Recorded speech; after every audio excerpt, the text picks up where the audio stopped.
Alors tu vois Paul, quand tu as un arbre qui est conformé comme celui-ci, Ouais. tu peux pas l'abattre d'un seul trait de scie. D'accord? Parce que tu vas l'abîmer, Ouais. en fait. Donc, tu vas commencer à lui faire 3 traits de scie. D'accord. Ici, Ouais. pas très profond. Ok. D'accord? Et ensuite, tu vas revenir derrière et tu vas faire ton trait d'abattage à peu près à ce niveau-là. Ok. Et comme ça va le protéger.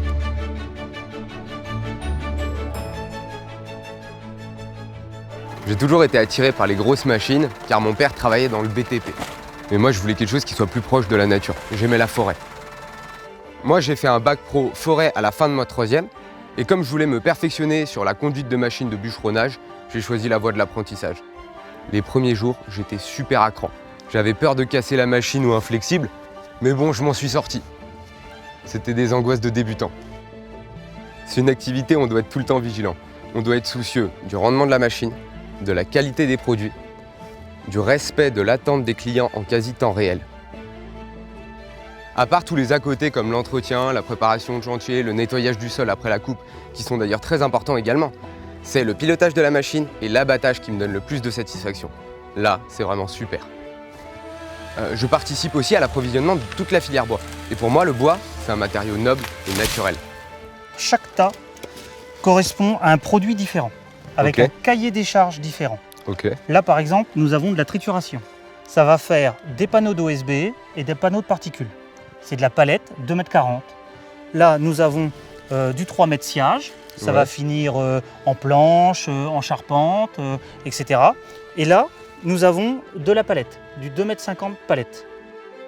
Malgré cette image de grosse machine dans la parcelle, je sais qu'en France, mon intervention est en adéquation avec les exigences environnementales et la gestion durable des forêts. Je participe à l'entretien des forêts pour les générations futures.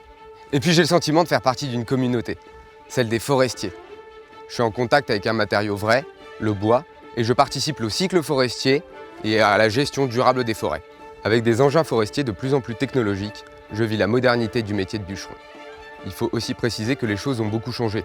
Le bûcheronnage, surtout manuel, peut apparaître trop physique. Mais le développement de la mécanisation a changé la donne. Nous travaillons avec du matériel moderne et très performant.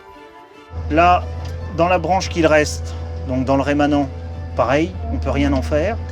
Donc là, pour le coup, hop, on le tronçonne en morceaux de moins de 2 mètres de long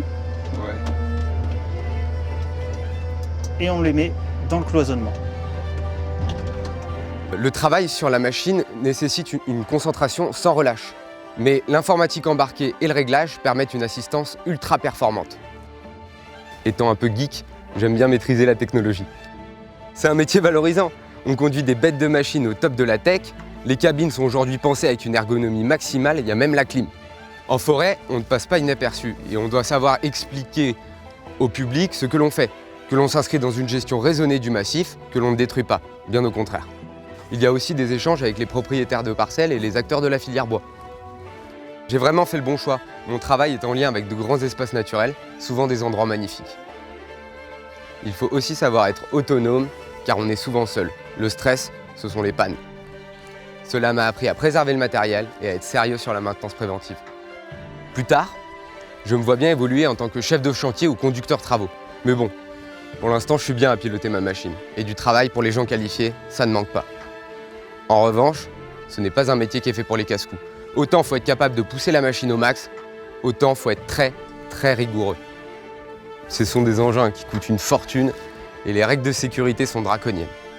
C'est vraiment un super boulot. Et le travail en forêt, quand comme moi on aime ça, c'est génial.